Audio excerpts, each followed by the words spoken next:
Well, good afternoon, YouTube. This is Chuck, and it's Sunday, October 8th, mid-afternoon, and it was a bit stormy earlier in the day, and let me spin you back around here. It was a bit stormier earlier in the day, and we had thunder and lightning move in, a little bit of rain, not a lot, but it's moved off now, and it's actually pretty pleasant. Temperature's around 75, which is perfect. And so I came over here to pick up the old fire truck. I'm going to take it over to the house and do some work on it. And I'm going to do videos about what I'm doing. And so, but while I was here, I thought about telling another little firefighter story. And this is kind of happened in the same location as my last one, my elk versus car story that I just posted yesterday. Got some good feedback from that one. And so I got another one. And this one here, it's kind of complicated, so it's going to be a little bit long, but and it actually starts back 50 some years ago. And when I first moved to town here, I made my living as an auto mechanic, and I was lucky enough to land a job when I first got into town at a little gas station. At that time, the gas stations did a lot of the maintenance work, and we sold gas and fixed people's cars. And so my first job that was here, I actually worked at a Shell station, and I was only there for, I don't know, a few days, and a lady came in with a Studebaker pickup truck, and she'd hit something with it and bent and broke the tie rod for the front that steers the front wheels.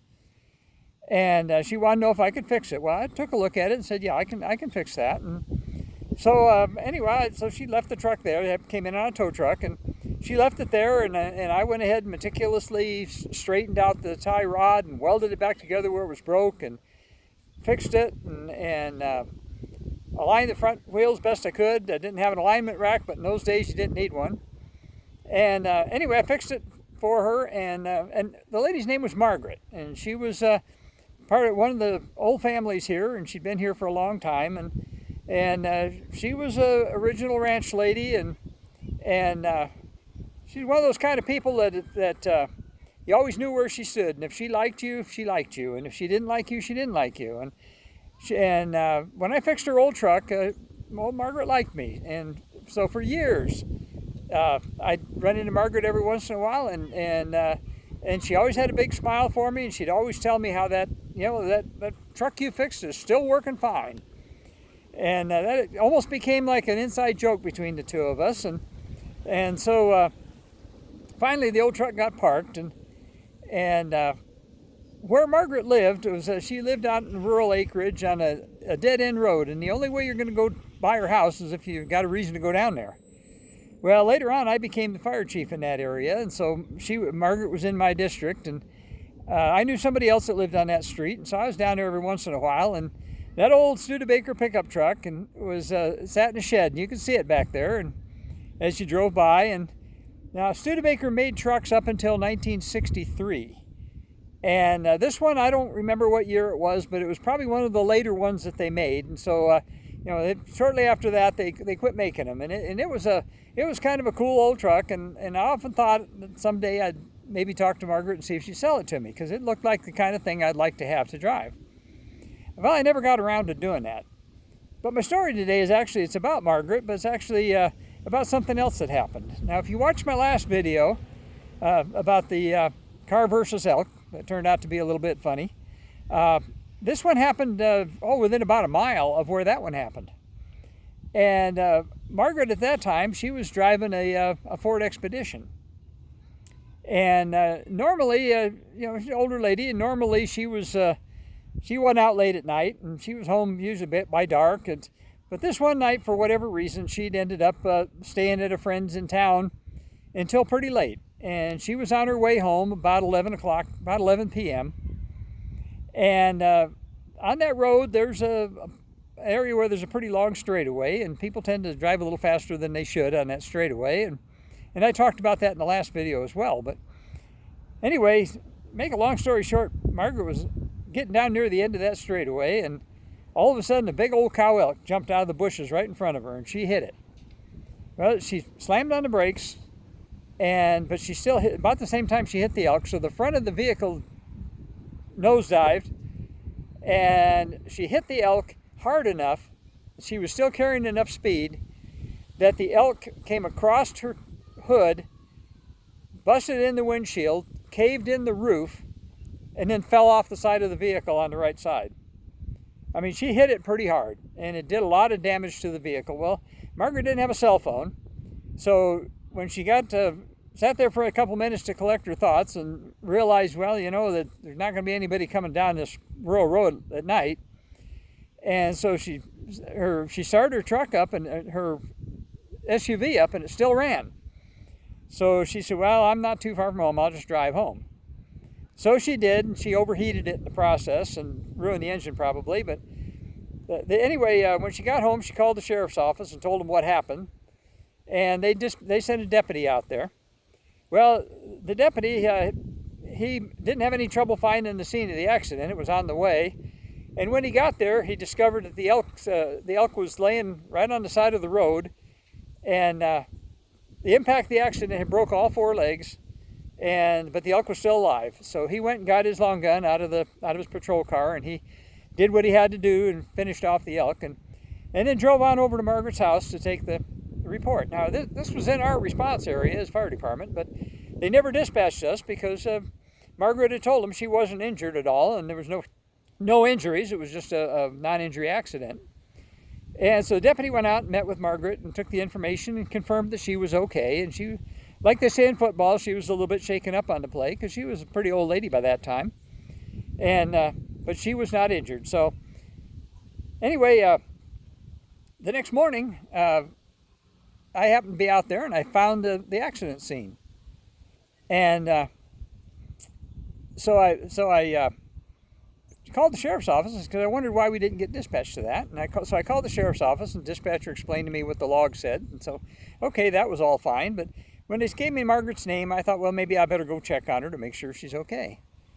And so anyway, so I drove out there and talked to her, and yeah, she was fine. She says that elk just jumped out of the bushes right in front of her, and she kind of grinned a little bit. She had kind of a little crooked grin that was kind of cute, and she said, yeah, she says, I was probably driving way faster than I should have been. Well, yeah, I think so. If an elk comes across your hood and caves in your windshield and then falls off the side of your vehicle and you break all four legs, yeah, you were probably driving faster than you should have been. The speed limit right in there is 35, and I'm sure she was probably well in excess of that. But anyway, she wasn't hurt. Her vehicle ended up getting totaled. But then what gets weird from there is that what the deputy told me is that after he stopped on the way out there and after he dispatched the elk, when he left her house to head back to town, he got back to that same place and that elk was gone. Well, when I went out there was 3 fish and game trucks out there, and there's 3 game wardens out there, and they were trying to figure out what happened to that elk. And you could find the point of impact. There was a piece of plastic and glass and dirt on the road and elk blood all over everything. But if the elk indeed had 4 broken legs and the deputy shot it, obviously it didn't get up and walk away. So what the game and fish guys were looking for, they figured a bear or something had come along and drug this elk off the side of the road. Well, this is a big female, probably, I don't know, 800 pounds according to deputies. It was a pretty good sized female. So it was not a small animal. No coyote drug it off, and they didn't eat it where it was at. And there wasn't any drag marks. There was no blood. There was no nothing. Those game and fish guys, they spent 3 days out there wandering around trying to find that elk, and they never did find it. So what they finally figured out must have happened is that they figured there was probably a couple of the local guys coming home from the bar or something, and they come upon this freshly killed elk, and they kind of threw it in the back of their truck and they took it home, and it was probably hanging up in somebody's garage somewhere, and they were probably cutting it up for meat. Is it possible that happened? Yeah, I suppose that's possible. I don't know how many guys it would take to pick up an 800-pound elk and load it in the back of a pickup, or if they happened to be driving a vehicle that had a winch and a boom on it. But anyway, long story short, they never did find that elk. Now, I was just, at that point, I was just starting to really get interested in the Sasquatch subject. And so I came up with another hypothesis, and of course I don't know whether this is true, but I know it's possible. And that is that the whole episode was being watched by one of our big Sasquatch people friends, and that after the deputy came by and dispatched the elk, our Sasquatch friend just walked over there, picked it up, slung it over his shoulder, and carried it off. Can they do that? Yeah, they can. The big ones can. I made a video a while back about my friend John, and I talked about a kill site that we came upon where there'd been an elk had literally been ripped apart. An adult elk had been ripped apart. No tools, no nothing. You can go back and look for that one. It's called something about R.I.P. my friend John.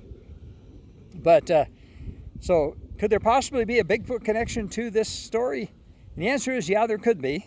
Do I know? No, I don't know. There's no way of ever telling. You know, in all reality, the theory about some of the old, the rednecks that live out there, that somebody came upon it and found it, and they figured out a way to hoist it in the back of a truck and haul it home, and the meats, was ended up getting cut up and put in people's freezers.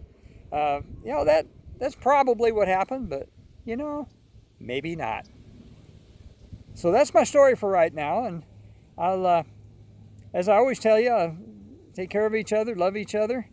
I can say it was storming earlier, but now the sun's come out. It's a beautiful afternoon, and I'm going to drive the old fire truck over to the house, and so I can get ready to do some work on it. And like I say, I'll tell you about that and what I'm going to do. And the car show's this coming weekend, and I want to make sure it's got some time to dry before the car show. So that's why I'm doing it so early.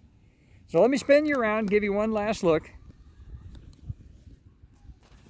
The old truck's over there. I pulled it out and parked it, and then you can see the sun shining off the lake over there. Everything's nice and pretty. It's nice and green behind me. Give you a quick pan around. And we'll talk to you again real soon on another one.